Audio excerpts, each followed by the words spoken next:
Bonjour tout le monde, on va commencer dans 2 minutes.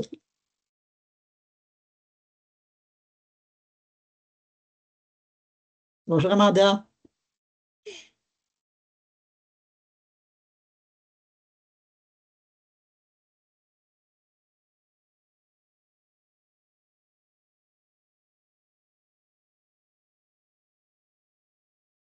Bonjour Alain. Merci aux gens qui ouvrent, qui allument leur caméra. On peut voir que vous êtes là, vous êtes prêts.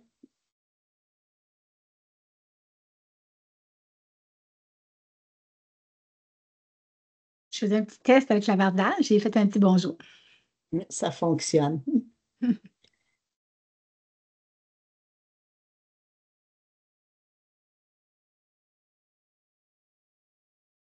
Je viens de remarquer en regardant votre arrière-plan, Linda puis Benoît, j'ai oublié de changer le mien.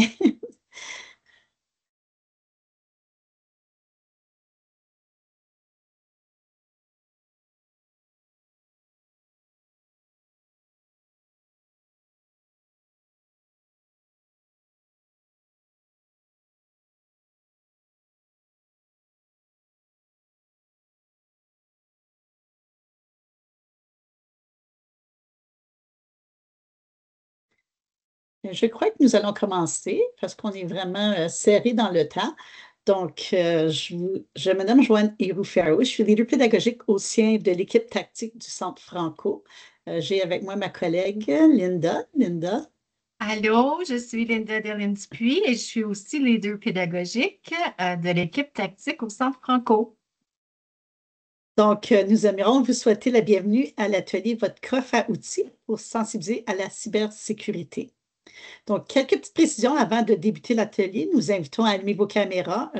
Pour les animateurs, c'est toujours un geste qui est apprécié parce qu'on voit des vrais visages qui réagissent à nos commentaires et à nos propos. Donc, si vous êtes capable d'allumer votre caméra, ça serait super. Euh, Par contre, vos micros devraient être en sourdine, à moins que vous vouliez prendre la parole. Donc, aussi, si vous avez des questions, vous pouvez toujours les écrire dans la boîte de clavardage ou même lever la main pour prendre la parole. Linda et moi-même, nous allons monitorer ceci, puis au besoin, là, informer Nicole s'il y a des questions qu'elle doit répondre. Donc, sachez que l'atelier va être aussi enregistré, puis sera disponible pour visionnement quelques temps après le colloque. Donc, habituellement, 1 à 2 semaines après le colloque, vous allez avoir accès à tous les enregistrements. Donc, sans plus tarder, il me fait plaisir de vous présenter notre animatrice Nicole Arsenault. Donc, Nicole allie son expertise en éducation et technologie à son rôle de déléguée pédagogique au sein de l'école branchée. Diplômée en sciences sociales et administration, elle valorise la coéducation pour un apprentissage optimal, s'inspirant de son parcours en milieu minoritaire et comme maman de 2 enfants. Donc, bienvenue au colloque TAC 2024-2025. Nicole, la parole est à toi. Ben, merci beaucoup, Joanne. Merci, Linda. Merci tout le monde d'être là. J'apprécie. Le son, ça va bien? Vous m'entendez bien? Excellent. Puis merci à ceux et celles qui ont allumé la caméra. C'est toujours moins intimidant quand on voit les visages. Donc, merci pour ça. Donc, sans plus tarder, je vais partager mon écran avec vous. Donc, c'est ça, la session aujourd'hui est intitulée Votre coffre à outils pour sensibiliser à la cybersécurité. Et merci beaucoup à l'équipe tactique de m'avoir accueilli pour l'atelier. Donc, c'est très apprécié. Moi, avant de me présenter officiellement, là, plus que Joanne m'a présenté, j'aimerais ça parler de vous autres. Je serais curieuse de savoir, dans la salle aujourd'hui, on va dire, on est ensemble, je suis curieuse de savoir c'est quoi vos objectifs d'apprentissage aujourd'hui. Est-ce qu'il y a quelque chose, un enjeu, un sujet, quelque chose que vous aimeriez que j'aborde? Votre rôle d'accompagnement. Moi, j'ai compris que la plupart des gens ici avec moi sont soit conseillers pédagogiques, peut-être des directions d'école. Euh, Si vous pouvez mettre le clavardage, c'est quoi votre rôle exactement? J'apprécierais beaucoup. Ça va me permettre de tirer d'autres exemples également. Puis le pourquoi vous êtes là, s'il y a vraiment quelque chose, votre motivation d'être là, s'il y a quelque chose que vous aimeriez que j'aborde, disons que je n'ai pas la chance d'en parler, mais je pourrais au moins, j'ai un mur collaboratif que je vais vous partager avec plein de répertoires de ressources. Fait que si je vois qu'il manque quelque chose que je n'ai pas abordé, ben, je vais pouvoir l'ajouter par la suite. Ça va me faire vraiment, vraiment plaisir. Donc, je vois Benoît, merci, CP, Amanda, coordonnatrice en innovation, Alain, conseiller pédagogique. Excellent. OK, parfait. Parfait. Directrice ressources pédagogiques pour Marie-Pierre. Excellent. Donc, on va bien s'entendre. J'ai des exemples, je pense, qui vont être bons pour tout le monde qui est ici avec moi. Puis si jamais, conseillère pédagogique, excellent. Donc, merci pour votre participation. Puis, si jamais qu'il y en a d'autres que dans le clavardage, sentez-vous à l'aise quand je parle de quelque chose. Si vous avez d'autres exemples que vous voulez ajouter pour vos collègues, là, soyez vraiment à l'aise. Ça va être super. Donc, c'est ça, comme Joanne l'a bien expliqué, mon nom c'est Nicole, je suis déléguée pédagogique pour le secteur francophone à Québec avec l'école branchée et aussi le petit secteur anglophone avec lequel on travaille.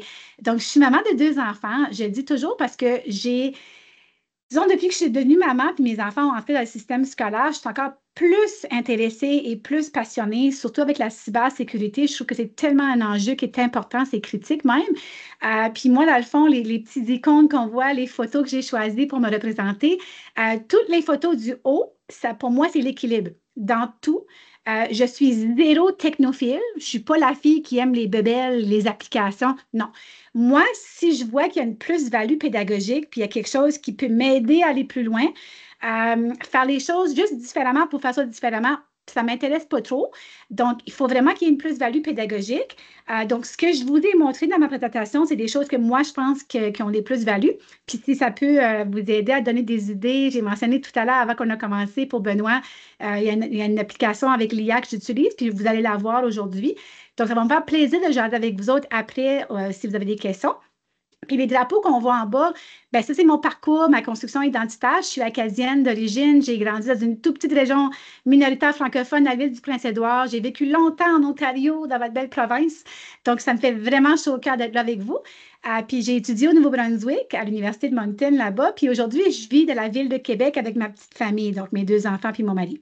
Donc voilà, ça, c'est à mon sujet.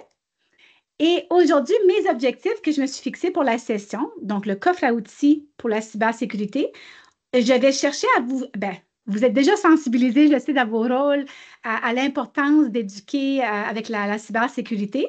Mais dans le fond, on va chercher à voir comment on peut sensibiliser les autres qu'on va accompagner, que ce soit les enseignants, que ce soit les élèves, les parents même, aux enjeux et l'importance de la cybersécurité. On va explorer les ressources de l'école branchée, mais pas juste l'école branchée, dans mon répertoire dont j'ai mentionné. Il y a des ressources d'un peu partout. J'en ai tiré du Centre Franco, j'en ai tiré de partout de la francophonie canadienne. Puis c'est à noter que toutes les ressources, il y a une exception, et c'est des ressources qui sont gratuites, que ça ne prend pas d'abonnement. J'ai fait une exception, puis je vais vous l'expliquer tantôt. Puis finalement, on va encourager avec l'expérimentation l'idée du terrain de jeu. Donc, je ne sais pas si vous voyez, puis vous reconnaissez la petite face dans mon terrain de jeu. S'il y en a tantôt qui étaient avec ma collègue Laurie Couture, ça, c'est ma collègue Laurie Couture. Elle, quand elle présente, elle a vraiment une façon de parler du terrain de jeu. Fait que voulant dire que nous, les adultes, les enfants, ils aiment ça, les terrains de jeu, les parcs, mais nous, les adultes en éducation, qu'on soit enseignant, que vous accompagnez des enseignants à tous les jours, que dans votre rôle de conseiller pédagogique ou direction ou d'innovation et tout, votre terrain de jeu, qu'est-ce qu'on peut faire dans chacun de nos rôles par rapport à la cybersécurité? Donc, de voir ça comme un terrain de jeu, puis OK, j'ai pas le contrôle sur certaines choses, des politiques, d'autres choses, mais on a du contrôle dans notre rôle, puis qu'est-ce qu'on peut faire? Donc, voir ça un peu comme notre terrain de jeu. Fait que ça, c'est mes objectifs pour aujourd'hui avec vous. Le plan de match, on va parler des enjeux, on va réfléchir à tout ça et on va passer aux ressources. Donc, le gros de la présentation, c'est pas long, 50 minutes. On va aller beaucoup dans les ressources. Donc, j'ai utilisé, s'il y en a qui reconnaissent l'image, puis j'ai même mis le logo comme référence en bas, j'ai utilisé un nouvel ami à moi, un assistant que j'appelle Napkin AI. Je ne sais pas s'il y en a qui le connaissent, qui l'utilisent. Je vois peut-être des mains levées. Fait que moi, dans le fond, je l'ai utilisé. J'ai mis mon texte à moi. J'avais un beau texte assez long avec chacune de ces catégories-là. Puis je voulais un visuel. Avant que j'ai fait ça, j'avais un autre visuel que j'aimais moins. Fait que j'ai utilisé Napkin AI avec mon contenu. J'ai mis, puis il m'a généré une belle image. Donc, ici, ce qu'on voit, la cybersécurité, j'ai choisi d'adresser ça comme on veut justement éduquer, sensibiliser à la cybersécurité pour prévenir les cyberattaques, détecter les cyberattaques, protéger la confidentialité de nos données, nos élèves, notre personnel et tout, l'intégrité des données et tout, et la disponibilité. Si je faisais cet atelier-là pour des enseignants, j'irais en plus de détails, on jaserait plus de ça veut dire quoi chacune, métadonnées de votre rôle. Je vais y aller quand même assez vite, 50 minutes, c'est pas long. Donc, si jamais il y en a qui ont des questions qui veulent plus de précision sur chacune de ces catégories-là, arrêtez-moi, faites-moi signe, là, j'ai beaucoup de textes et de données là-dessus. J'ai également, en passant, vous allez voir des petits visuels un peu partout dans mon Canva. Vous allez voir l'article disponible ici. Je vous ai fait des liens Bitly. Vous pouvez les prendre en note, mais vous pouvez aussi attendre parce qu'à la fin de ce que je vais faire aujourd'hui, vous allez avoir accès à toute ma présentation de Canva. J'ai un code QR pour vous, j'ai tout ça pour vous. Mais l'article ici explique vraiment l'importance de la cybersécurité et tout ça. Les enjeux en éducation spécifiquement, encore une fois, j'ai utilisé Napkin AI pour visualiser ce que j'avais déjà décrit. Donc, on veut protéger les données de nos élèves. On veut s'assurer, dans une école, dans un conseil scolaire, on en stocke des informations sensibles, on peut dire ça comme ça. On veut s'assurer de se protéger contre les cyberattaques qui sont croissantes. Puis je sais qu'il y a plein d'exemples qui sont répertoriés dans l'éducation des cyberattaques qui ont eu lieu récemment. Donc, c'est important de pouvoir se protéger. Bien sûr, assurer la sécurité des appareils et des réseaux. Donc, en milieu scolaire, il faut vraiment s'assurer qu'on utilise des Chromebooks, qu'on utilise des tablettes, d'autres appareils connectés. C'est très important de s'assurer de se protéger contre des virus, des logiciels malveillants, toutes les attaques de hameçonnage ou de phishing, là, si on veut. La formation des utilisateurs, ça, c'est quelque chose de critique. On doit s'assurer qu'on a les bonnes pratiques et donc, évidemment, de réduire les erreurs humaines. Donc, la formation, c'est vraiment important. Le respect de la vie privée, je vais y aller rapidement quand même, l'accès non autorisé puis la cyberintimidation. Ça, c'est un point qui est tellement, tellement important, surtout avec nos jeunes, si on pense au secondaire, mais les jeunes qui commencent à aller dans les réseaux sociaux. Donc, de commencer à parler de l'accès abusif ou le harcèlement en ligne pour avoir une vigilance accrue. Donc, ça, c'est les enjeux que j'ai listés pour vous ici. Je suis certaine que je ne vous apprends pas de quoi de nouveau, là, mais je vous avais fait également, puis ça, c'est quelque chose que je vais vous le montrer. On va y aller ensemble. Peut-être qu'on ne le fera pas ensemble tout de suite, mais avec des enseignants. Quand que je fais cet atelier-là pour des enseignants, je le fais. Je le prends le temps de le faire, puis c'est vraiment intéressant. Puis je vous recommande, si vous ne le faites pas déjà, de l'essayer parce que même si en faisant le sondage, les scénarios que j'ai faits, je pensais que les réponses seraient plus comme nuancées, que tout le monde irait plus, mais il y avait vraiment des discussions, on le voyait dans le sondage. Fait qu'on va y aller ensemble. Je vous inviterai si ça vous tente d'y aller sur votre appareil, vous pouvez. Sinon, ce que je vais faire, là, je vais juste vous ouvrir mon WooClap. Est-ce que l'écran suit encore? Vous voyez que j'ai changé d'écran? Super. Fait que j'ai utilisé WooClap. Vous allez prendre n'importe quel outil que vous aimez, là, qui fait des sondages. Moi, j'ai choisi WooClap pour celui-là. Fait que j'ai fait des scénarios. Puis, ce qui est vraiment intéressant, c'est que j'ai choisi, puis je l'ai conçu en passant en utilisant une intelligence artificielle. J'ai expliqué que j'allais avoir un atelier, exemple, pas aujourd'hui, mais avec des enseignants. Fait que dans votre cas, disons que vous allez faire un atelier pour des parents. Vous allez faire l'atelier directement pour les élèves ou pour les enseignants à l'élémentaire ou au secondaire. Vous pourriez adapter. Donc, vous pourriez dire, ben, j'ai 15 minutes, j'aimerais ça faire un sondage. Qu'est-ce que je pourrais faire en lien avec la cybersécurité? Fait que là, on a regardé les bases de la cybersécurité, puis on a eu un courriel d'une source inconnue avec une pièce jointe. Comment qu'on réagit pour se protéger de nos informations personnelles et du réseau scolaire? C'est quoi le premier réflexe à adopter lorsqu'on reçoit un courriel suspect? Fait que, dans le fond, j'en ai eu un petit peu de tout. Il y en a qui ont dit supprimer le courriel immédiatement, vérifier l'adresse de l'expéditeur, chercher les signes de fraude. J'ai vraiment des réponses. C'est intéressant à voir comment que les gens y répondent. Fait que la réponse, c'est que j'ai deux personnes qui sont là tout de suite qui m'ont dit, ça, c'est comme, entre guillemets, la bonne réponse, oui, mais souvent, ça s'est suivi de la B, supprimer le courriel immédiatement après, dans le fond, qu'on a fait ça. Fait que c'est bien correct. Fait qu'on ne les fera pas toutes, mais je voulais vous montrer un exemple de quelque chose qui peut être vraiment intéressant pour susciter la conversation, aborder la discussion, puis voir si les gens, puis que les enseignants fassent ça avec leurs élèves. Puis on peut le faire avec les tout petits aussi. Là, j'ai d'autres exemples pour vous autres. Mais l'intelligence artificielle m'a vraiment aidé à faire ça. Puis avec mes enfants, à moi, j'ai un fils en 2e année puis une fille en maternelle.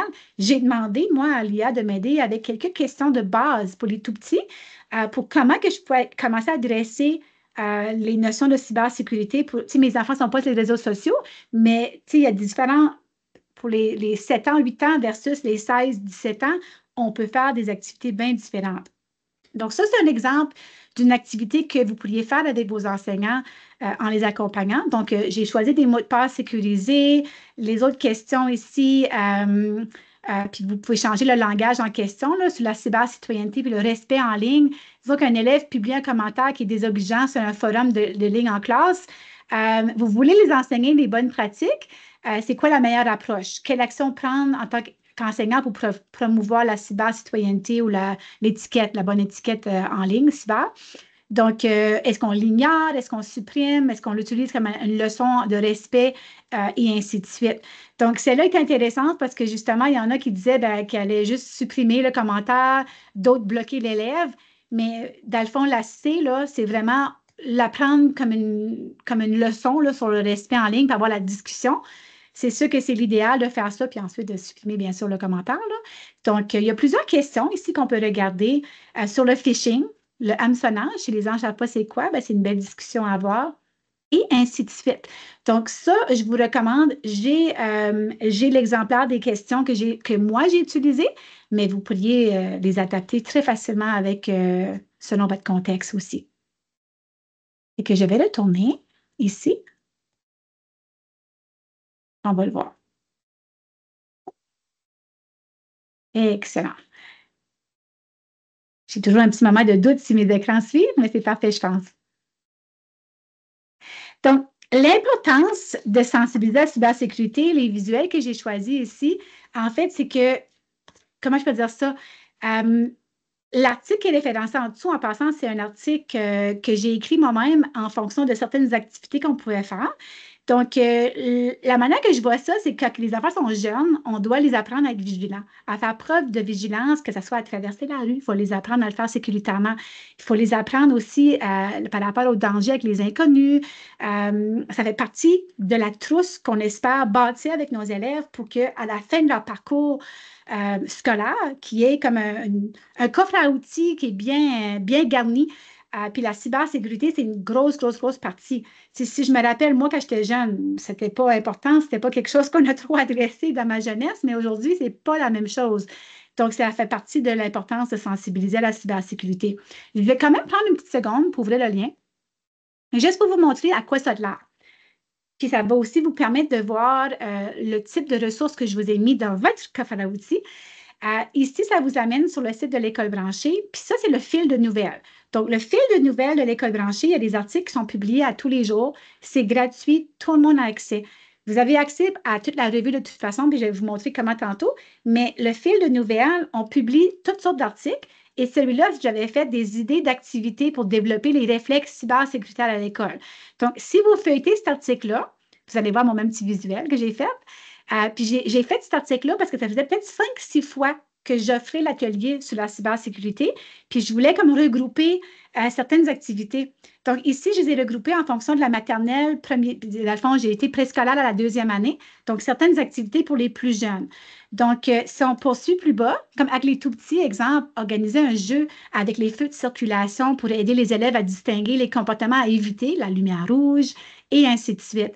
Créer des histoires collaboratives où les personnages apprennent à surmonter des situations dangereuses en ligne. Les jeunes sont vraiment créatifs dans leur monde imaginaire, donc c'est avec les tout petits, on peut faire ça. Les plus grands, quand on parle de la 3e, 4e année, des discussions en classe avec des exemples fictifs, par exemple, mettre en scène des jeux de rôle, et on continue plus loin. Donc, on va de plus en plus en profondeur avec les 5e, 6e années, et ainsi de suite. Donc, ça, c'est des exemples d'activités qu'on peut faire, quelques-uns qui sont assez généraux. Puis, j'ai des exemples aussi par rapport je sais qu'en Ontario, c'est vraiment dans les programmes de français qu'on aborde les notions de cybersécurité. J'ai des exemples pour les enseignants de français de tous les niveaux, mais aussi pour les autres enseignants. Si un enseignant de mathématiques veut aborder la notion, il y a des façons de le faire. Donc, ça, c'est juste pour vous montrer comment que les ressources fonctionnent. Fait que là, c'est ça. Je vais aller très rapidement. L'importance de sensibiliser, on en a parlé là, pour la confiance en ligne, les compétences essentielles, le respect et ainsi de suite. Donc, le pourquoi que c'est important. Fait que je pense qu'on est d'accord là-dessus. Ça, c'est une discussion qui peut être assez intéressante quand je fais ça avec des enseignants. C'est pas nécessairement, tout le monde n'est pas d'accord nécessairement, c'est de l'affaire de qui? D'éduquer, de sensibiliser à la cybersécurité. Donc, est-ce que c'est le rôle de l'école? Puis si oui, c'est quoi le rôle de l'école? C'est lequel? C'est quoi l'opinion des enseignants? C'est quoi votre opinion personnelle à vous? Dans le fond, moi, personnellement, je pense que c'est l'affaire de tous. Je pense que l'école a définitivement un rôle à jouer.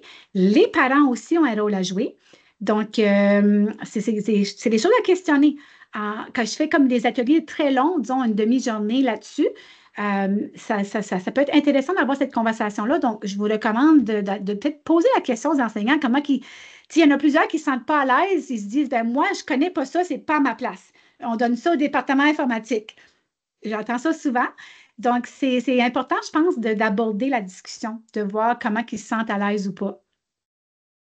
Moi, je pense que ça peut être l'affaire de tous, comme j'ai mentionné. Puis, je pense que l'idée d'encourager les gens, c'est de se dire qu'ils ne sont pas obligés d'ajouter du contenu, une charge supplémentaire à leur travail. C'est, dans le fond, d'essayer d'intégrer avec ce qu'ils font déjà. Quelqu'un qui sort, je n'avais pas mon téléphone, mais disons une tablette ou un Chromebook ou un appareil avec les élèves, c'est une occasion de faire un rappel sur les mots de passe. C'est une occasion de faire un rappel sur l'importance de fermer l'appareil, même de ne pas le perdre, l'appareil, tout court, là, c'est comme des occasions de faire des rappels. Donc, on peut avoir des pistes pratiques avec ça. Là, j'avance rapidement pour arriver avec des exemples plus concrets. Bon, ici, là, je n'irai pas dans le premier exemple. Il y a un article que je vous ai référencé pour vous. Il y a des belles pistes pour si on enseigne, que ce soit le français ou l'anglais ou les langues, tout court, les mathématiques, disons un projet personnel en entrepreneuriat, des projets interdisciplinaires. Il y a un article là-dessus, il donne des exemples concrets de ce que certains enseignants ont fait. J'aimerais aller avec vous dans ce que j'ai fait. J'ai fait un exercice. En fait, je l'ai fait il y a 2 jours passés, j'ai changé ce que j'allais faire. Je voulais demander à une IA. Là, j'ai mentionné tantôt une IA que j'utilise, ça s'appelle Notebook LM. Est-ce qu'il y en a ici qui le connaissent ou que c'est tout nouveau? Je serais curieuse de voir le clavardage pour voir s'il y en a qui l'ont essayé, expérimenté ou qui n'ont jamais entendu parler de ça. Je vois des hochements de tête. OK, c'est parfait, merci. Est-ce qu'il y en a, s'il y en a qui le connaissent bien, je serais curieuse qu'ils me le disent avec le clavardage. Moi, c'est quelque chose que j'ai découvert il y a peut-être 1 mois et demi. Puis au début, je vais être honnête, je ne l'aimais pas. Je le trouvais pas facile à utiliser, puis je trouvais ça un peu difficile. Honnêtement, je n'aimais pas ça. Mais j'ai trouvé une façon de l'utiliser que je trouve qui m'aide beaucoup maintenant. Je vais vous montrer, ça c'est ma requête. J'ai écrit, ça c'est vraiment ma requête, comment intégrer la cybersécurité de manière naturelle et efficace dans les salles de classe franco-ontariennes en lien avec les compétences transférables du ministère de l'Éducation et les programmes de français sans ajouter une charge supplémentaire pour les enseignants. C'est une longue requête. Là, j'ai été plus loin. J'ai précisé, pouvez-vous proposer des pistes concrètes sous forme d'activités adaptées aux différentes années scolaires, donc élémentaires et secondaires, et spécifier une durée de temps recommandée? C'est-tu 5 minutes? C'est-tu 2 heures? En utilisant les ressources du Centre Franco, donc les capsules de l'équipe tactique, et en tenant compte du contexte pédagogique en Ontario. C'est beaucoup d'informations que je lui ai demandé, hein? Mais ce que j'ai fait, puis je vais aller vous le montrer dans une petite seconde, Notebook LM, c'est une intelligence artificielle. On peut rentrer dans une requête, dans une demande. Je pense que c'est quelque chose comme 50 sources différentes. Donc, moi, là, je ne me suis pas gênée. Là. Tant que c'est des sources publiques, rentrez pas des informations sensibles de vos élèves, mais disons, les programmes cadres de l'Ontario, c'est public, c'est sur le site du ministère. Les capsules du Centre Franco, c'est quelque chose sur le site du Centre Franco. Donc, j'ai tout rentré des documents qui étaient publics là-dedans. Puis là, ce que j'ai fait, je voulais faire parler, dans le fond, tous ces documents-là ensemble pour savoir comment aider les enseignants à faire quelque chose qu'ils font déjà, mais d'une façon plus concrète, si on veut. Fait que je vais aller vous montrer, je vais cliquer dessus, j'ai un lien. Ça me permet très rapidement de vous montrer un aperçu de mon mur collaboratif qui est pour vous, mais je vais y retourner tantôt. Fait que là, on va aller dans mon notebook LM. Attendez-moi un instant, je vais juste retourner faire ce que j'ai fait parce que ça en est directement. Je vais l'ouvrir. Puis vous avez accès à ça, là. Vous avez accès à tout ça. J'ai fait un copier-coller de l'application de Notebook LM. Je l'ai mis dans un Google Doc pour vous ici. Fait que là, ici, ce qu'on voit, il me l'a sorti. Ma requête, vous l'avez vu tantôt. L'année scolaire ciblée, première année. La compétence, il l'a ressorti en fonction des documents que j'ai mis comme source. Donc, on voit ici la communication orale, interpréter de l'information, exprimer des idées. La compétence transférable ou les compétences transférables développées, littératie numérique, communication, pensée critique. Donc, c'est très clair pour l'enseignant qu'est-ce qu'il va aborder comme compétence. La description détaillée de l'activité. Après avoir lu un conte, ça peut être flexible, évidemment, lequel, les élèves discutent des informations qu'ils partagent avec leurs amis et celles qu'ils gardent privées, en faisant le parallèle avec les informations personnelles en ligne. Donc, les élèves pourraient faire un dessin qui illustre ce qu'il faut partager et ne pas partager. Puis, ça peut être environ 15 à 20 minutes par semaine. Donc, ça, c'est une idée. On part d'une idée pour voir qu'est-ce qui nous inspire. Je vais aller voir les plus grands. Les élèves, on va aller voir peut-être la 4e année. La compétence spécifique du curriculum de français, compréhension, analyser des textes, littératie médiatique. Les compétences transférables, pensée critique, collaboration, littératie numérique. La description de l'activité, après avoir visionné une vidéo en classe, les élèves pourraient évaluer la crédibilité de la source. Donc, on parle ici de est-ce que c'est crédible ou pas. Site web, auteur, ils peuvent discuter des billets potentiels. Ils peuvent créer une liste de critères pour évaluer la crédibilité des sources en ligne. Donc, ça peut être une belle discussion en lien avec ces compétences-là. Donc, on peut aller plus loin. J'en ai pour chaque niveau scolaire. Puis ça, c'est par rapport au programme de français, étant donné que la cybersécurité, il y a des notions là-dedans. Il n'y a rien qui empêcherait, disons que vous vouliez accompagner quelqu'un qui enseigne les mathématiques ou les sciences, vous pouvez être très spécifique dans vos requêtes. Ça vous tente-tu que j'aille vite dans Notebook LM pour vous montrer à quoi ça a l'air? Juste très rapidement. Je ne l'avais pas prévu, mais je vais y aller, je pense. Ça va être... Attends, je ne l'ai pas d'ouvert, mais on va l'ouvrir. Notebook LM. Ça va me permettre de vous montrer comment ça fonctionne. Là, ici, en passant, ce que vous voyez, là, ça sauvegarde, ça fait comme une bibliothèque de toutes les requêtes que j'ai travaillées dessus. Donc, ici, si je vois ici, cadre de compétences transférables, à la gauche, on voit toutes mes sources. Vous voyez, là, j'en ai vraiment rentré plusieurs, là. Puis à la toute fin, j'ai même rentré ma présentation Canva en PDF parce que je voulais savoir, comme moi, j'ai fait ça pour vous. Mais disons que vous faisiez un Canva ou un support visuel pour les enseignants. Puis disons que vous vouliez faire quelque chose de très différent. Bien, moi, j'ai demandé à Notebook LM d'analyser tout ça puis de dire bien, comment que vous pourriez faire de quoi vraiment adapter pour les enseignants avec ces sources-là. Fait que j'ai un autre requête que je vais vous partager tantôt. C'est vraiment intéressant qu'est-ce qui m'a sorti. Donc, dans le fond, tu mets toutes tes sources à la gauche. Donc, tu fais ajouter une source et là, tu peux soit importer un document. Donc, disons qu'un fichier PDF, tu le sélectionnes. Tu peux aussi le traîner, le glisser. Tu peux mettre des liens de site web. Donc, si tu as un lien direct, tu peux le mettre également. Puis, une fois que tu as fini ça, tu peux en avoir un ou deux, la quantité que tu veux. Là, c'est en bas ici que tu mets ta requête. Quand je vous disais au début que je n'aimais pas beaucoup Notebook LM, c'est parce que je trouvais ça difficile. La requête que moi, je mettais ma demande, je trouvais que les résultats générés n'étaient pas super. Fait qu'une astuce que je peux vous partager, que moi, ça a fonctionné pour moi, puis peut-être que je suis un petit peu étrange de faire ça, mais bon, j'utilise un autre IA. Je prends ChatGPT ou Gemini ou Copilot, peu importe l'IA que vous aimez. Et je dis à l'IA générative, disons que je prends Copilot. Je lui dis, je vais travailler dans Notebook LM. Je vais rentrer des sources par rapport au programme cadre de français de l'Ontario. Je travaille à faire une présentation sur la cybersécurité. J'aimerais ça avoir une bonne requête pour faire ressortir les informations pertinentes pour aider à pister les erreurs. Je parle avec l'IA comme si c'était mon collègue, disons, puis je lui demande de m'aider à rédiger une bonne requête qui serait pertinente pour Notebook LM. Puis ça fait toute la différence. Ça m'a aidé à avoir des requêtes qui étaient vraiment, vraiment bien rédigées pour Notebook LM.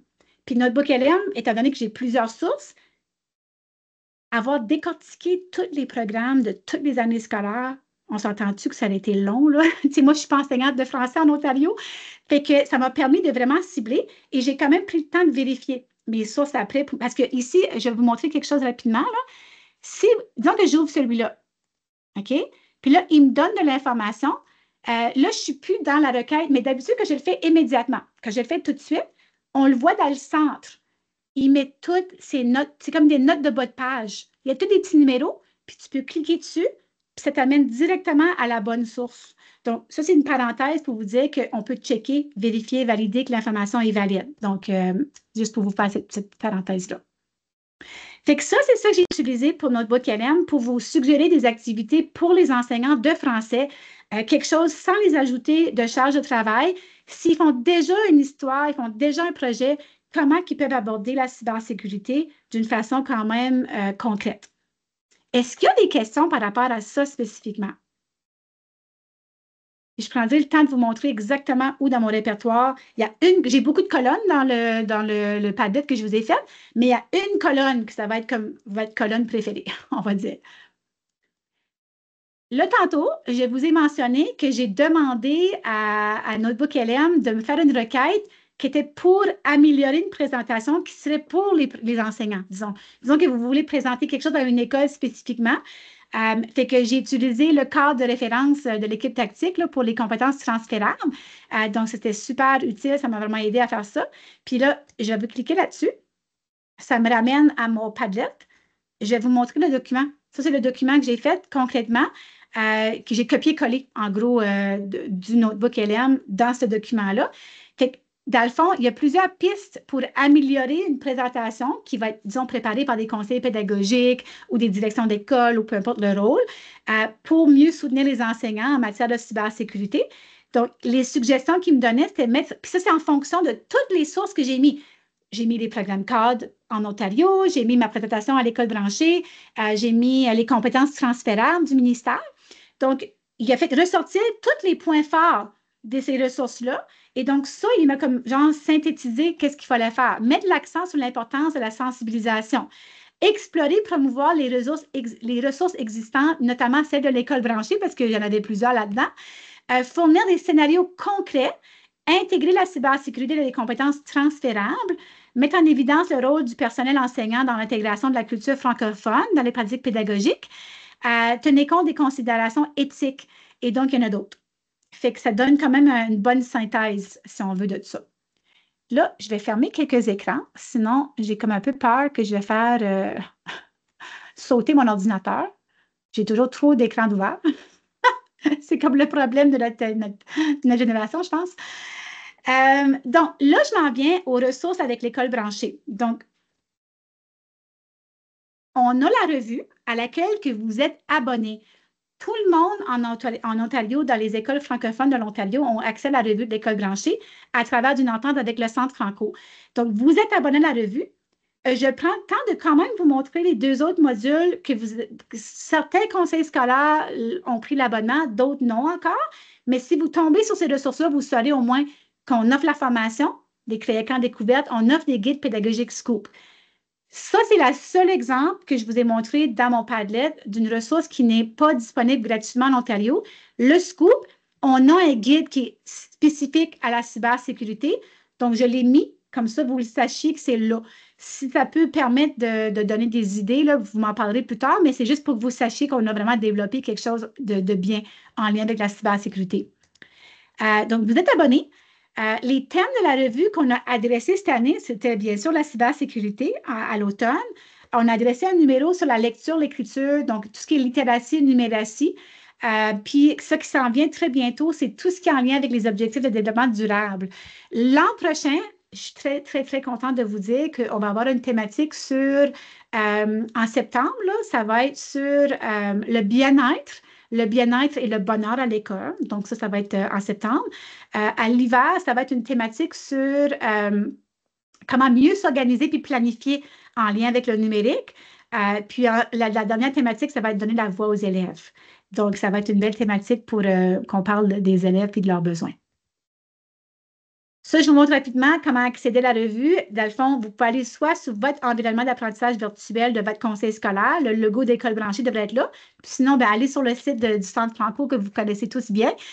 Puis dans le fond, je vous ai mis un petit visuel dans la section ressources, revue école branchée. Et ensuite, vous cliquez sur la connexion école branchée. Puis ensuite, votre conseil scolaire. Et voilà, c'est aussi simple que ça. Puis quand vous êtes connecté, je vous ai mis une petite flèche pour vous montrer où aller pour la revue. Je vais très rapidement, juste pour vous montrer. Le numéro. Donc, le gros de nos ressources sur la cybersécurité, c'est dans le numéro qu'on a fait à ce sujet-là. Je vous ai fait une petite capture d'écran ici avec certains des titres des articles. J'en ai mis un ici en évidence avec un lien bit.ly parce que je les aime tous, mais lui ici sur naviguer sur le web en toute sécurité, maîtriser le code de conduite, je trouvais que ça mettait bien la table. On avait des belles idées, des belles pistes. Je vais cliquer dessus pour vous montrer. Comme ça, vous savez à quoi vous attendre. Je vais prendre une petite gorgée d'eau en même temps. Donc, ici, on voit que dès le primaire, l'élémentaire, on voit des groupes d'âge. Qu'est-ce qui est une information personnelle? À qui devrait-on partager un mot de passe? On voit dans les groupes d'âge, vers 9-10 ans, les élèves arpentent avec une certaine agilité les routes du web. Donc, on fait le parallèle avec la conduite, là. Puis, on voit toutes les ressources qui ont donné, les ressources pédagogiques. Ici, on voit à la fin du primaire, à la fin de l'élémentaire, qu'est-ce qu'on peut voir? La cyberintimidation, il y a des ressources pédagogiques encore. Là, une fois qu'on arrive au secondaire, à quoi on peut attendre dans les premières années du secondaire. Et encore une fois, il y a des ressources. Donc, je l'aimais beaucoup parce qu'il y avait plusieurs ressources intégrées dans l'article. Puis, une fois que vous êtes dans un article, vous pouvez toujours naviguer à votre droite. Là, c'est les autres articles dans ce numéro. Puis, pour les gens qui sont bilingues, on a des articles différents en anglais aussi, mais c'est surtout en français. Donc, ça, c'est un petit coup d'œil dans. Puis, je vous recommande d'aller jeter un coup d'œil. Les élèves au secondaire, souvent, ils aiment beaucoup entendre parler du métier, de la profession d'un hacker éthique. Donc, on a interviewé Terry Cutler, qui est un hacker éthique, pour voir c'est quoi un peu le renvers de la médaille là, avec la cybersécurité. Donc, c'est vraiment intéressant cet article-là. Ça, c'est un outil. J'ai regroupé toutes les ressources. Donc, le Padlet, donc, je vous ai mentionné, il est ici. On a développé un coffre à outils à l'école branchée qui est là-dedans aussi. Donc, puis j'ai un code QR, là, fait que je vais prendre le temps tout de suite d'aller dans le Padlet de nouveau, juste pour vous expliquer les colonnes. Parce que c'est ça le répertoire de ressources que vous allez partir avec votre coffre à outils, c'est le titre de l'atelier. Ici, c'est un coffre à outils pour sensibiliser aux enjeux à l'ère du numérique. Donc, ce n'est pas juste la cybersécurité. J'ai précisé l'IA aussi, parce que l'IA, on ne se le cachera pas, ça concerne main en main la cybersécurité. Là. Il y a de plus en plus d'outils, il y a de plus en plus de risques, dans le fond, il y a de plus en plus de hameçonnage. Un des exemples dans les scénarios que j'ai préparés tantôt là, pour les sondages, je dirais que l'année passée, là, tu sais, des courriels qu'on recevait, là, des spams, là, qui avaient plein d'erreurs. C'était pas mal l'indice numéro 1 qu'on se disait, ah, c'est pas un vrai courriel, c'est de la fraude. Aujourd'hui, là, c'est plus le cas. Aujourd'hui, dans le fond, on l'entend dans les nouvelles. Nous, on le sait, les adultes, mais les jeunes, peut-être un peu moins. On entend des cas de fraude où que tu as un appel, là, puis c'est toi, c'est ton conjoint, c'est ta mère, c'est ta fille, c'est ton fils qui t'appelle, puis qui te dit qu'il est de la misère. Il y a une situation qui se passe, puis il te demande de l'argent pour le sortir de tel pétrin. L'IA fait en sorte qu'il y a de plus en plus de cas de fraude, de hameçonnage, des choses comme ça, qui ont l'air tout à fait légitimes et vraies. Donc, c'est important d'avoir ces conversations-là avec les élèves. Donc, j'ai mis des ressources quand même en lien avec l'IA, pas juste la cybersécurité, pour cette raison. Première colonne, c'est comment utiliser vos ressources avec l'école branchée. Donc, c'est un petit récapitulatif de où aller pour vous connecter. Puis, avec les logos, j'ai un petit mini tutoriel s'il y en a qui veulent en apprendre plus sur l'école branchée. Colonne gauche, c'est le comment. La deuxième colonne, c'est certains grands dossiers qu'on a adressés à l'école branchée. Si vous êtes curieux, curieuse, allez jeter un coup d'œil. Il y en a quelques-uns que j'ai. Le premier, là, c'est des conseils généraux, stratégies, ressources pour enseigner avec le numérique. Ça, honnêtement, là, c'est comme la base. La cybersécurité, là, si on n'a pas une bonne base avec le numérique, c'est important de façon première. Fait que dans le fond, je vous dirais que c'est quelque chose de bien de recommander aux enseignants d'aller voir ce dossier-là. Je clique dessus pour vous le montrer. On parle de l'évaluation des besoins technologiques, l'infrastructure, les logiciels, la formation continue, l'intégration pédagogique, gestion de classe, cybersécurité, confidentialité, et ainsi de suite. Donc, on a fait un beau répertoire là-dedans pour ça. Et j'en passe. Il y en a d'autres, des grands dossiers vraiment intéressants avec l'IA et tout ça. La troisième colonne, c'est celle-là que je vais me concentrer avec vous, parce que ça, c'est là que j'ai répertorié les ressources liées vraiment à la cybersécurité, ce que j'ai parlé dans mon Canva. Donc, ici, là, le coffre à outils est là encore. Les idées que j'ai préparées dans Notebook LM en lien avec une présentation pour des enseignants, le document est là. C'est le premier que vous voyez en violet, en lilas. Le deuxième, c'est les suggestions d'activités pédagogiques vraiment en lien avec les cours de français, étant donné qu'en Ontario, c'est dans le programme cadre du français. Donc, vous avez accès à ça, ça peut vous aider, utilisez-les. Vous pouvez vous inspirer pour en faire d'autres requêtes pour aller comme différemment, si ça vous tente aussi. L'article que je vous avais montré tout à l'heure pour des activités plus générales, que n'importe quel enseignant, qui soit en mathématiques, soit titulaire de deuxième année, troisième année, pourrait faire. Ça, c'est l'article avec des activités comme ça, par année scolaire. Là, j'ai d'autres ressources. La Sûreté du Québec, récemment, a fait des petites vidéos dans YouTube, en français, bien sûr, pour adopter les bons réflexes pour votre sécurité en ligne. Je trouvais vraiment intéressant. J'ai préparé un défi d'évasion avec Genially qui était pour aborder la cybersécurité avec des enseignants, que j'avais un atelier plus long. Donc, si dans vos rôles, que vous avez l'occasion de présenter un atelier avec les enseignants, avec les gens avec qui vous accompagnez, un défi d'évasion, ça peut être le fun en équipe de le faire. Fait que je vous mets le modèle que moi j'ai fait pour peut-être vous inspirer ou donner des idées. Et ainsi de suite, il y en a d'autres. Il y a une auto-formation avec le cadre 21 qui est gratuit pour n'importe quel. Vous devez prendre votre courriel de votre conseil scolaire, mais c'est en français, puis c'est comme une auto-formation que vous faites à votre rythme. Donc, c'est vraiment intéressant, celle-là aussi. Et ensuite, j'ai d'autres ressources avec le site du gouvernement du Canada là, pour la cybersécurité. Donc, full d'affaires vraiment intéressantes que vous allez pouvoir explorer. D'autres activités pour donner des idées pour les enseignants à l'élémentaire et au secondaire, et ainsi de suite. Ici, j'ai décidé de vous mettre le programme de cybercitoyenneté qui est fait au Nouveau-Brunswick dans un des districts scolaires francophones. C'est optionnel, ce n'est pas tous les enseignants qui l'utilisent, mais ils ont comme un beau programme que j'ai décidé de mettre là parce que c'était vraiment en lien avec ce qu'on allait discuter. Puis, dans le fond, ils ont référencé certaines ressources de l'école branchée, donc ça peut être vraiment intéressant à voir ça aussi.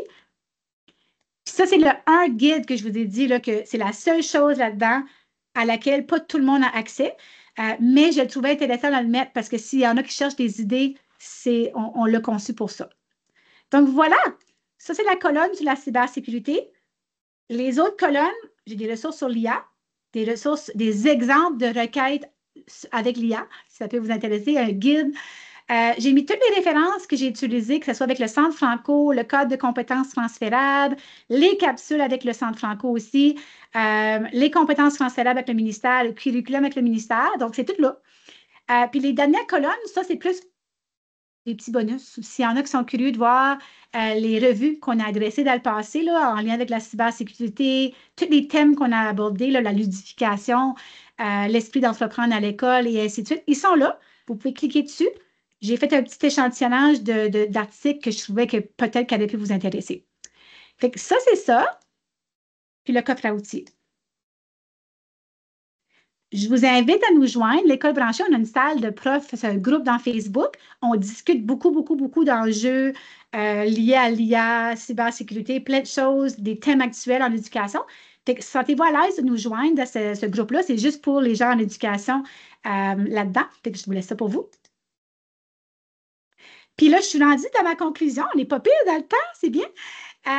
Mes pistes de réflexion pour vous en guise de message de conclusion, c'est que l'important, c'est vraiment de sensibiliser. C'est pas nécessairement de changer tout du jour au lendemain, mais c'est comme de poser, dans notre pratique quotidienne, de se poser la question à savoir qu'est-ce que je pourrais faire sans changer, mais de juste se questionner différemment. Puis un petit pas, là, comme un petit changement peut faire toute la différence. Puis vraiment de mettre en place une éducation continue pour favoriser, c'est vraiment une culture, si on veut, une culture de sensibilisation aux enjeux. Donc, c'est vraiment la pratique au quotidien. Puis ici, l'appel à l'action que je vous invite à considérer, c'est vraiment, puis ça, encore une fois, je vous ai référencé que j'ai utilisé Napkin AI là-dessus, avec les idées que j'avais déjà mis en place sur papier. Mais l'idée, c'est que dans nos actions quotidiennes, c'est comme ça qu'on peut construire vraiment une culture de la cybersécurité. Puis c'est de l'intégrer dans tout ce qu'on fait, que ce soit avec les ateliers de formation. Le dialogue intergénérationnel, on n'en a pas parlé directement, mais j'ai mentionné l'importance du rôle des parents aussi. Mais en éducation, je pense que c'est important qu'on implique les familles aussi. Que s'il y a des ateliers qui sont offerts pour les enseignants, pourquoi pas inviter les parents, s'ils sont disponibles, si ça les intéresse, parce qu'il y en a qui ont la gestion des écrans, tout ça, ça peut faire peur, ça peut susciter des craintes, des questionnements, des préoccupations. Donc, de sensibiliser sur ce qui se passe aux réseaux sociaux, ça, c'est quelque chose qu'on peut faire pour construire une culture de cybersécurité et de toujours pas oublier le terrain de jeu, de qu'est-ce qu'on peut faire, nous, de notre rôle. Puis, dans le fond, je fais un petit retour sur nos objectifs qui étaient vraiment l'importance de sensibiliser. Quelles ressources sont là pour appuyer dans les écoles en lien avec la cybersécurité? Puis, la fameuse idée du terrain de jeu, de s'approprier de ce qu'on peut faire, puis de laisser aussi aux autres qu'est-ce qu'eux peuvent faire, mais d'avoir du plaisir en le faisant. Ici, si vous voulez avoir une copie de tout ce que j'ai présenté, c'est ici. Vous avez le code Bitly. Vous avez aussi un code QR. Fait que si vous voulez soit noter le code, le lien Bitly, c'est bit.ly/cybernicole. Puis le code QR, ça vous amène à la copie de ma présentation. Puis je ne sais pas si vous allez partager des ressources par la suite aux participants là, pour Linda et Joanne, mais sentez-vous à l'aise de le partager si les gens veulent une copie. Je le laisserai à l'écran ouvert un petit peu. Est-ce qu'il y a des questions? Ah, merci Linda. Linda l'a mis dans le clavardage. Fait que s'il y en a qui veulent le prendre en note, le copier-coller. Est-ce qu'il y a des questions, des commentaires, des choses que vous voulez ajouter? Sentez-vous à l'aise? Je sais qu'il y a une table ronde qui s'en vient immédiatement après aussi.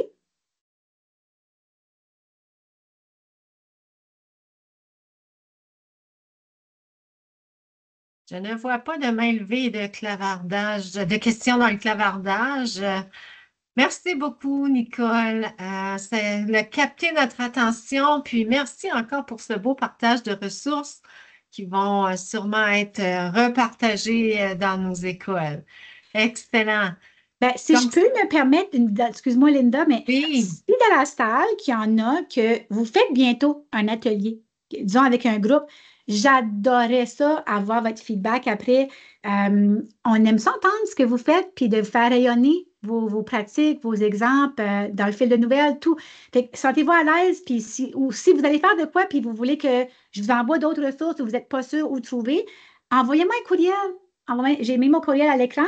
Pour de vrai, là, j'aime tellement ça, avoir des nouvelles des gens, surtout de l'Ontario. Fait que gênez-vous jamais. On est là pour ça. Super. Merci beaucoup, Nicole. Donc, sans plus tarder, je vais céder la parole à Denis Brouillette qui va nous guider vers la prochaine partie de l'atelier. À toi la parole, Denis. Benoît, mais c'est pas grave. Benoît, mon Dieu, excuse-moi. Benoît. C'est pas grave. Donc, aujourd'hui, ce qu'on voulait faire, c'est une petite table ronde, justement, suite aux propos de Nicole. Ça va bien se cadrer avec ce qu'on a de planifié. Donc, pour cette table ronde aujourd'hui, on aura accès à 3 personnes, mais 2 personnes, mais 3 personnages. Donc, j'envole tes données, Amanda Deneau et moi-même, Benoît Douillette. Puis, sentez-vous libre là, si vous voulez poser des questions à n'importe quel temps. Donc, scénario catastrophe en mode collaboratif. Je mets mon chapeau qu'on ne voit pas très bien, mais c'est pas grave. Donc, mettre les experts dans une situation réaliste en crise de cybersécurité pour démontrer des réflexes, des stratégies à adopter en milieu scolaire. Donc, mes amis, aujourd'hui, j'ai frappé fort et j'ai réussi à entrer dans le système scolaire, dans le système informatique des 13 conseils scolaires. Et voici ce qui se passe en ce moment. Donc, je vais laisser ça. Je suppose avoir un petit son, je ne l'entends pas, mais ce n'est pas bien grave. Donc, fuite d'informations sensibles, notes d'élèves, courriel du personnel. Oh, ma couronne.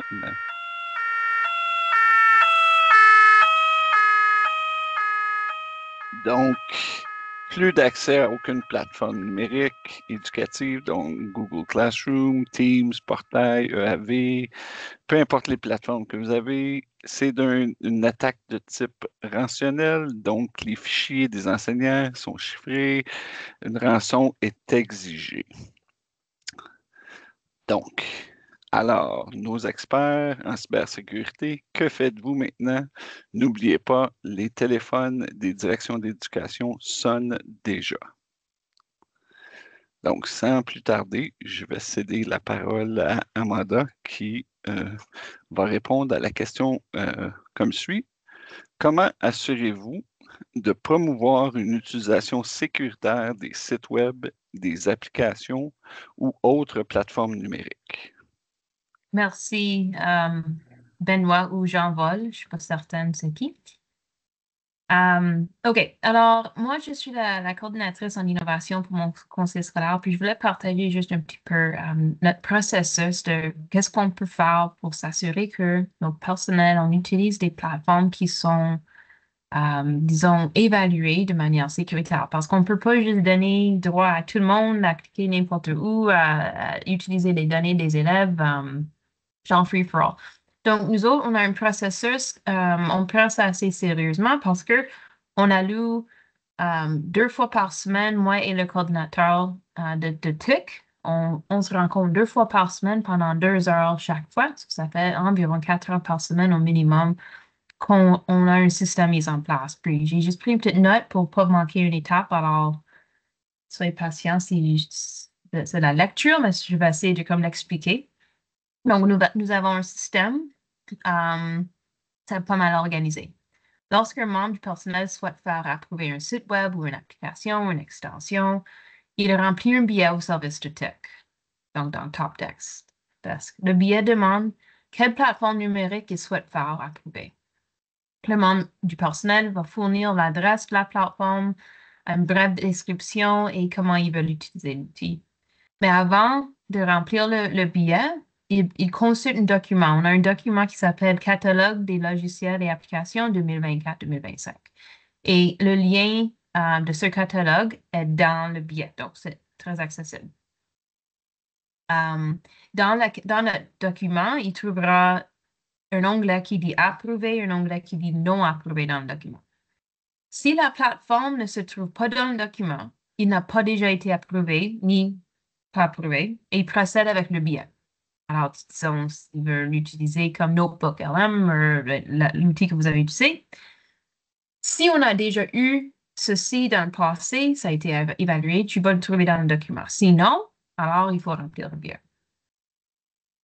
Une fois que le billet est soumis, il est filtré par un comité de révision. Ça, c'est moi et mon coordinateur de TIC. Lui puis moi, on rencontre 2 fois par semaine et on examine les demandes. Donc, le processus de révision est très systématique. On a comme un processus. Une fois que nous recevons un nouveau billet, nous recherchons dans notre catalogue pour confirmer que ce n'est pas déjà été traité par nous autres. Si ce n'est pas le cas, nous vérifions ensuite notre document mis à jour par ECNO, intitulé VASP, donc The Vetting of Application Security and Privacy. Il y a plusieurs conseils, je pense, qui font partie de ceci. On reçoit un document à jour par semaine par ECNO. So, VASP est un comité d'évaluation qui attribue un score de sécurité concernant l'utilisation sécurisée des plateformes qui sont évaluées. Si VASP a déjà évalué la plateforme demandée et lui a attribué un score inférieur à 100, alors par exemple, l'application du prof, je le trouve dans le document. Ça a déjà été évalué, c'est inférieur d'un score de 100. On passe à une étape suivante. Est-ce que la plateforme a une valeur pédagogique? Alors, ça, c'est moi. Je suis responsable, je teste la plateforme, je mets mon chapeau et mes lentilles comme je suis un élève. Est-ce que je vois des risques? Y a-t-il des annonces publicitaires qui ont l'air un peu, si on clique là-dessus, ça nous amène quelque part d'autre. Donc, si c'est une application, moi, je mets sur mon iPad, mon cellulaire, et je le teste comme je suis un élève. Même chose pour les sites web, quels sont les clickbait, on les appelle, et tout ça. Mais de toute façon, score inférieur à 100, on sait que ceci a déjà été évalué, mais moi, j'ai juste voit la valeur pédagogique. Si la plateforme est jugée pédagogique et utile pour le personnel et si elle a un score inférieur à 100, le coordinateur de TIC va l'approuver pour la sécurité. Si elle a un score supérieur à 100 avec le système de VASP, elle présente un risque et ce n'est pas approuvé pour des raisons de sécurité. Nous ajoutons ensuite ces informations dans notre document, ce qui s'appelle validation de logiciels et applications. Alors, à chaque fois, on met à l'intérieur, est-ce que c'est pédagogique? Oui. Est-ce que c'est sécurisé? Oui. Sinon, et des notes. À ce moment-là, un autre membre de l'équipe de TIC mettra à jour notre catalogue. Alors, le document, on a comme genre une ébauche. Puis là, le catalogue va être mis à jour comme quelques fois par semaine. Si la plateforme n'est pas trouvée dans le document VASP, disons, alors Notebook, c'est pas là, personne ne l'avait évalué, cela signifie que ce n'est pas été soumis pour l'évaluation par d'autres conseils scolaires. Donc, je vais soumettre alors à VASP un formulaire détaillé comprenant le nom de la plateforme, le fournisseur, les coordonnées, ainsi que des raisons pour lesquelles on aimerait utiliser. Alors, si c'est comme une plateforme, disons, spécialisée pour éducation spécialisée, je coche ça. Si c'est pour primaire, je coche ça. C'est pour éducation physique, ainsi de suite. Donc, le formulaire a beaucoup de détails. Donc, quand je remplis le formulaire, ça va à VASP pour évaluer. Lorsque sera le temps de fermer le billet, nous informons le membre du personnel que la plateforme a été soit approuvée et ajoutée au catalogue ou refusée pour des raisons pédagogiques ou sécuritaires. Une très brève explication. Ou qu'elle soit temporairement refusée jusqu'à ce que l'évaluation VASP soit terminée. Donc, ceci peut prendre des semaines ou peut-être des mois. Ceci est noté dans le billet. Peu importe, le billet est mis à jour ou fermé dans un délai d'environ 1 semaine à 2 semaines. Comme ça, l'enseignant va savoir, OK, ça a déjà été évalué puis c'est refusé. Ça n'a pas été évalué et ça a été soumis, mais c'est dans le temps refusé jusqu'à temps qu'on reçoit une réponse. Et on procède comme ça, puis on va continuer à regarder tous nos billets qui sont en attente par semaine. Et voilà, je pense que ça, c'est une explication de notre système. Et puis, on prend ceci très au sérieux. On lit même les termes et les conditions. On parle souvent, puis on demande des opinions. On parle à différents conseils. On veut minimiser les risques. On a aussi décidé, comme les extensions qu'on trouve dans le Google Web Play Store ou le Google Store, si l'extension n'est pas directement liée à quelque chose de pédagogique comme Lego Mindstorm ou Lego Spike Prime, quelque chose qui est extrêmement essentiel pour une valeur pédagogique, on refuse. On ne veut pas jouer avec des extensions parce qu'il y a une extension qui peut mieux organiser tes tabs. Fait, on essaie de trouver des options. Donc, on reçoit souvent des demandes, j'aimerais utiliser ceci, puis c'est plutôt genre administratif, puis on dit, OK, on va te montrer au lieu comment traiter tes favoris. On veut juste minimiser nos risques.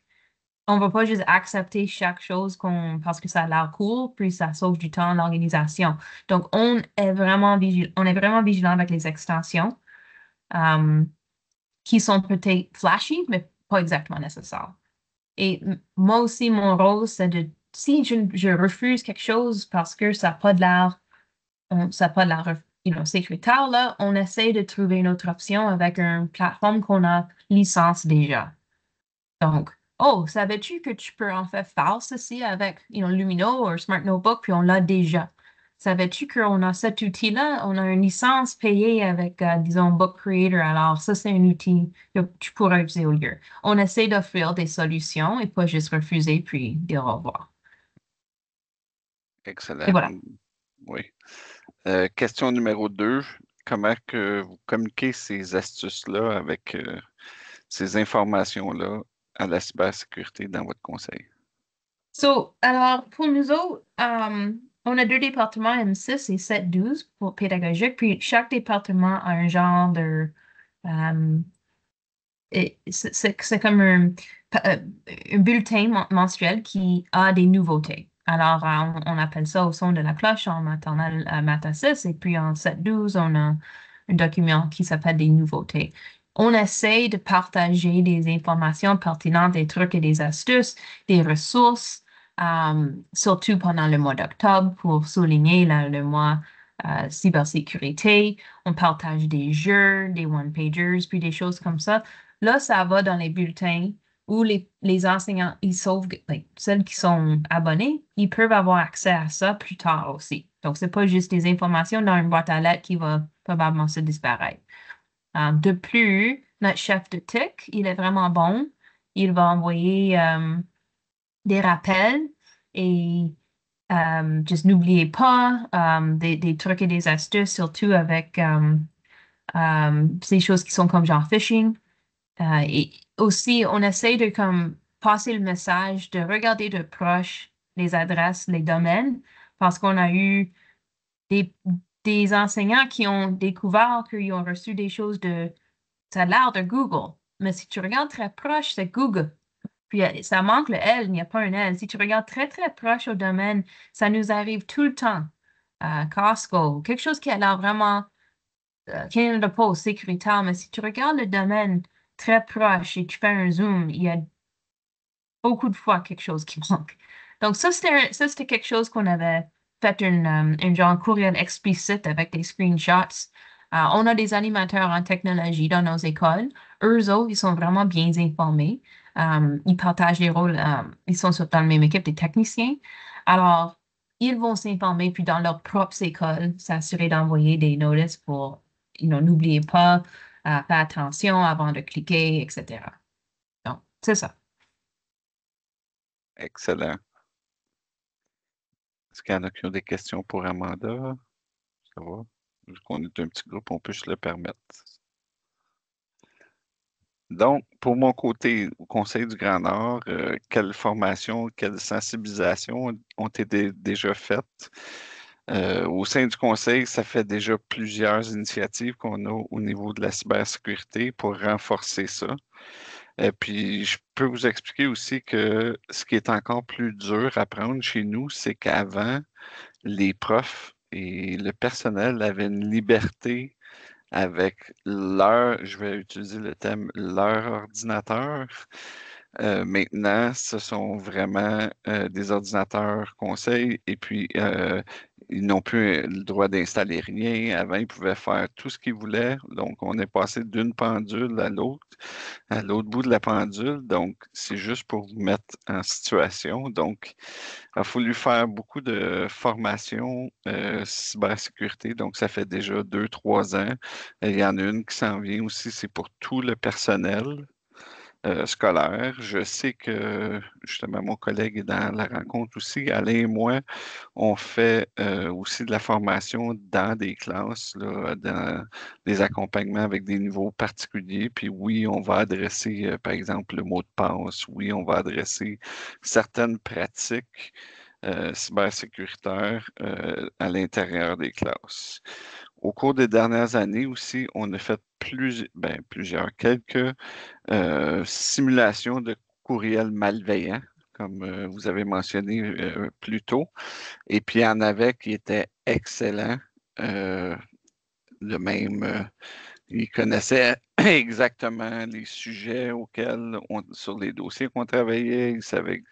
Donc, c'était très bien fait. Et puis, il a fallu vraiment se pencher sur, OK, qu'est-ce qu'on reconnaît justement dans ces menaces-là? Où est-ce qu'on trouve justement des petits points là, pour attaquer ce genre de type de phishing-là qui est promu. Une autre chose aussi, c'est pour des années, moi ça fait plusieurs années que je suis au conseil scolaire, on ne changeait pas nos mots de passe. Et tout d'un coup, là, on a une pratique de changer nos mots de passe de façon régulière.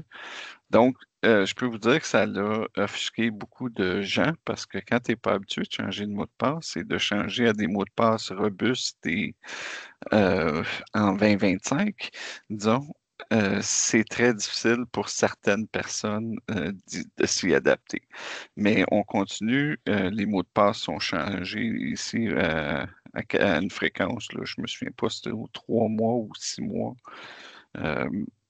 Donc, Il y a aussi un comité cybersécurité, un petit peu comme Amanda dans son conseil, où est-ce que c'est Alain, moi et quelqu'un des systèmes informatiques aussi, qui, lui, a le dossier de la cybersécurité au niveau du conseil. Donc, c'est la police très difficile à plaire. Et je suis sûr qu'Amanda aussi, toi aussi, tu dois débattre tes points des fois quand que l'évaluation est 102 et tu dis c'est vraiment proche de 100, puis ça a une valeur pédagogique. Donc, on a des bonnes discussions des fois aussi au sein de ce comité-là. On a une structure organisationnelle des services informatiques qui oui, ça ne touche pas la salle de classe, mais il y a plein de choses qui sont nouveaux au niveau des conseils scolaires. Donc, là, les réseaux, c'est pas nouveau. Les pare-feux avancés, c'est pas nouveau. Par contre, le filtrage web est assez nouveau au cours des 2, 3 dernières années. Puis c'est de où la naissance justement de notre comité cybersécuritaire pour justement essayer de faire un juste milieu et plaire à certains enseignants, pas démotiver certains autres enseignants d'utiliser du numérique en salle de classe. Donc, il a fallu on a évolué beaucoup à ce niveau-là, que ce soit au niveau de la structure des réseaux, parce qu'on a aussi des réseaux qui sont ouverts à apporter sa propre appareil numérique. Donc, ça aussi, ça fait plusieurs choses qu'on fait, justement, formation, sensibilisation, pour justement améliorer justement la cybersécurité. Maintenant, comment les écoles peuvent-elles se préparer à l'avenir pour éviter et réagir rapidement à une cyberattaque? Mais ça, c'est assez difficile. Par contre, juste le simple fait d'avoir des discussions, d'en parler. Je sais que chez moi, au conseil scolaire, il y a eu une rencontre avec le réseau des directions scolaires et puis on fait une simulation. Vous devez, vos profs n'ont plus accès à aucune ressource numérique. C'est quoi vos plans? C'est quoi que vous prévoyez de mettre en place? Donc, un petit peu les mettre en place dans certaines situations qui pourraient arriver parce que c'est arrivé dans notre région là, dernièrement. Donc, un conseil scolaire qui a été 14 jours sans utiliser aucune plateforme numérique, sans aucun outil numérique. Donc, oui, ça peut arriver. Donc, c'est important de savoir comment on réagit, qui va réagir, comment et puis je crois, je pense pas que je l'ai mis au courant de la présentation, là, mais je pourrais vous partager un lien où est-ce que le Conseil Rainbow, justement, a fait certaines étapes, là, comme je vous dis. Certains de nos enseignants nous disaient vous êtes bien trop sévère, blablabla. Bla, bla, bla. Et puis là, on leur a dit ben, est-ce que vous voulez être comme le conseil qui s'est fait attaquer? Et donc là, ça l'a justement un petit peu fait diminuer l'envergure du dossier. Maintenant, des outils ou des stratégies qui pourraient être mis en place pour renforcer cette cybersécurité-là. Bien, encore une fois, ça va être de parler, mais encore le plus important, tant qu'à moi, ça va être de faire, puis c'est pour ça qu'on est dans ce métier ici, l'éducation des élèves. Donc, si on part à un jeune âge à avoir des habitudes, un petit peu comme Nicole nous a dit, année par année, avec qu'est-ce que tu partages, qu'est-ce que tu partages pas, donc avoir ces habiletés-là en éducation et d'éduquer nos élèves en très jeune âge, je pense que ça va avoir un effet très positif. Mais très important, les mises à jour des systèmes. Donc, ça fait partie de nos discours, mon collègue et moi aussi, comme quand on a nos accompagnements, assurez-vous de redémarrer vos ordinateurs, vos Chromebooks, peu importe votre appareil, parce que c'est là qu'il se remet à jour. Quand un appareil n'est pas à jour, il est susceptible, plus vulnérable pour se faire attaquer. Donc, c'est des choses qu'on explique. C'est sûr que ça faut répéter le discours à plusieurs reprises là, pour être sûr que le message passe. Au cours des dernières années aussi, on a un système d'authentification multifactorielle. Donc, certains enseignants ont des clés, certains l'ont avec leur téléphone cellulaire. Donc, afin d'authentifier les données pour être capable justement d'être plus vigilant avec des données sensibles d'élèves. Puis c'est vraiment au cours des dernières années, comme je vous disais, un changement de culture où est-ce que on était ouvert à toutes ces belles technologies-là. Puis là, maintenant, on est un petit peu plus craintif et plus un public averti. Donc, on a travaillé beaucoup sur les plateformes auxquelles on travaille, comment on travaille, comment on choisit une plateforme par rapport à un autre. Donc, ça a beaucoup, beaucoup, beaucoup évolué. Est-ce qu'il y en a qui ont des questions? Ça va? Dans le clavardage, si jamais ça l'arrive, là, comment assurer la continuité des apprentissages? Il n'y a plus d'accès aux plateformes, il n'y a plus rien. Qu'est-ce qu'on fait? Je vous laisse 2 petites secondes. Et vous pouvez mettre vos idées dans le clavardage.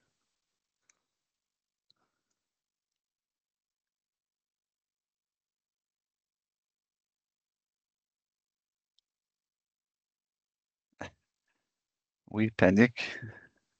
Définitivement, dans notre emploi du temps, nous, c'est ça, c'est l'intégration du numérique, donc ça serait un petit peu plus difficile.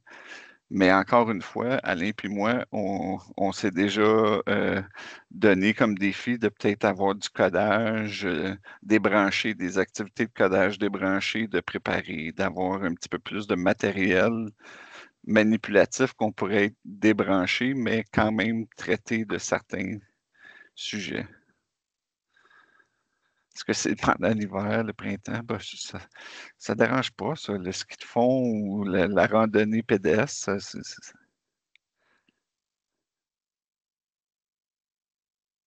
donc, je pense une des choses, c'est de retourner à la base. Donc, si tu n'as pas accès à tes plateformes, à tes choses, donc le face-à-face, je pense que ça a toujours fonctionné. Ça pourrait être une stratégie. Des ressources alternatives, comme tu l'as dit tantôt, si c'est l'hiver, si c'est le printemps, oui, ça va avoir un effet parce que oui, tu peux aller dehors, tu peux faire bouger un petit peu plus, être actif. Donc, tu n'es pas aussi dépendant de la technologie, tu es plus voué à ton siège et à tes choses. Vers des ressources hors ligne, des PDF, des manuels, des enregistrements, des discussions en mode déconnecté, oui. Le face-à-face, là, Nicole, ça fait du bien aussi. Ça fait du bien de décrocher une fois de temps en temps. C'est bien d'être bien branché des fois, mais de se débrancher, ça fait également autant de bien.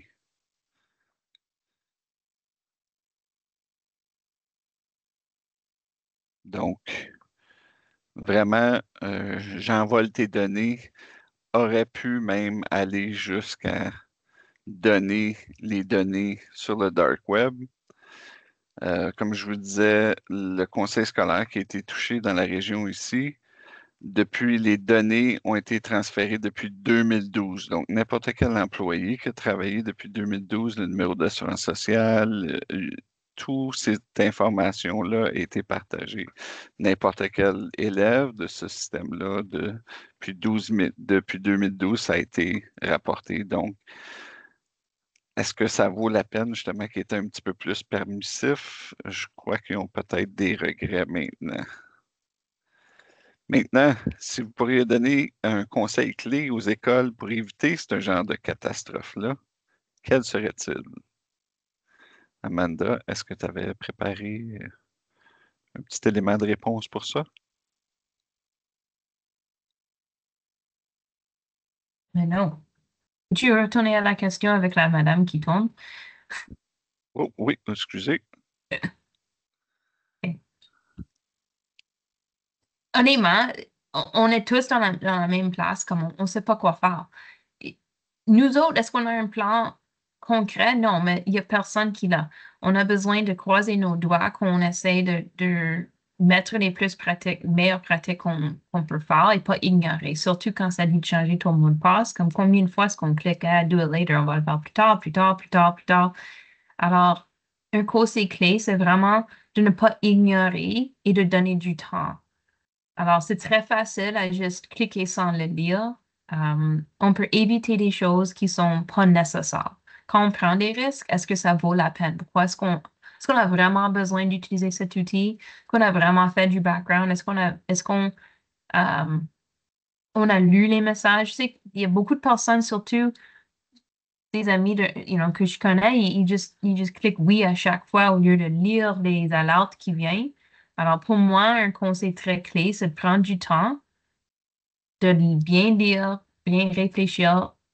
Benoît, j'ai partagé mon histoire de Noël.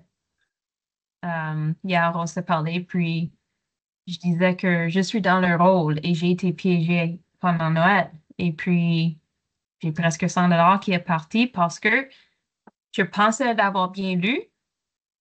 J'ai fait ma recherche avec un site web, acheté un cadeau de Noël d'un site web d'une place qui n'est pas vraiment connue. J'ai fait un peu de recherche.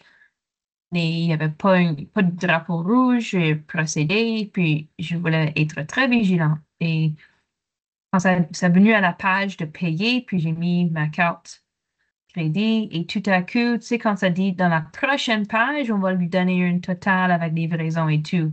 Mais le bouton m'a amené à un paiement complet. C'était pas vrai, là. Et puis tout à coup, j'ai été chargée. J'étais pas prête à acheter. Je voulais juste savoir c'était quoi les frais et tout. Et voilà. So, j'ai dû, dans le moment, je le savais, ça avait l'air très, très suspect. J'ai appelé la banque, j'ai annulé ma carte crédit tout de suite, qui faisait très difficile pendant Noël parce que, on avait la grève pour le Canada Post, puis ça a pris du temps de recevoir une nouvelle carte. Tout parce que je pense que ce que j'aurais dû faire, ne pas mettre mes informations avant que ça dit à la prochaine page. C'est juste, qu'est-ce que ça a à faire avec un conseil scolaire? Je veux juste dire que je suis dans le domaine et même moi, je peux être On, piégée. on est tous vulnérables à certains moments, Exactement. avec certains sujets, avec certaines, tu sais, Parce qu'on fait presque tout en ligne ces jours-ci. Donc, les chances sont plus élevées. Donc, le pourcentage des piégés est plus élevé parce qu'on fait tellement plus d'activités en ligne exactement. comparativement avant, tu sais. C'est ça. Alors, juste de prendre ton temps, lire les données, lire les messages, réfléchir un peu, faire un peu de background check avant que tu prennes des décisions.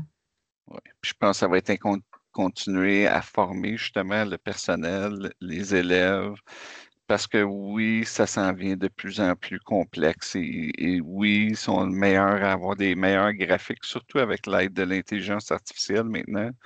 Tu peux reproduire plein de choses, tu peux faire des voix, tu peux faire, on a vu avec Dominique ce matin, là, tu peux faire un paquet de choses, donc il faut vraiment être vigilant. Puis ça va être important aussi que les conseils se mettent en accord sur des procédures, sur qu'est-ce qui se passe quand il y a des attaques. Parce que je suis sûr qu'on n'est pas tout le temps au courant des attaques. Le système informatique nous fait pas part de tout, mais par contre, s'il y a des choses particulières, vont nous mettre au courant, c'est définitif. Euh, donc, très bien, vous avez de très bonnes idées, mais moi, j'envole mes données. J'ai toujours une longueur d'avance sur vous. Vous pouvez me ralentir, mais jamais m'arrêter. C'est un petit peu le message aujourd'hui sur lequel on se laisse. Puis, tu sais, encore une fois, un petit peu d'espoir, là. Peut-être qu'on ne peut pas totalement l'arrêter, mais on peut définitivement limiter les dégâts. Puis je pense que collectivement, si on s'aide, puis on se donne des stratégies, et puis avec l'éducation des élèves et du personnel, je pense qu'on est capable de le ralentir. J'envoie tes données.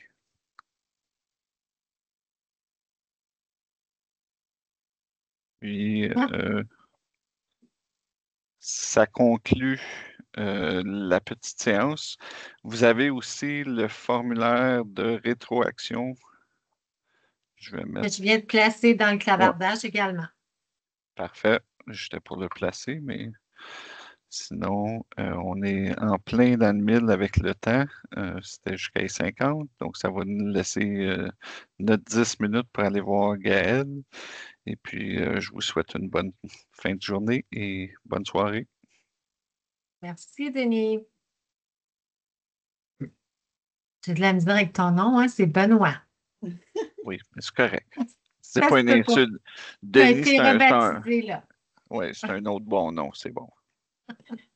Bonne fin de journée, tout le monde. Merci tout le monde. Bonne fin de journée. Hey, je voulais juste vous dire, je vais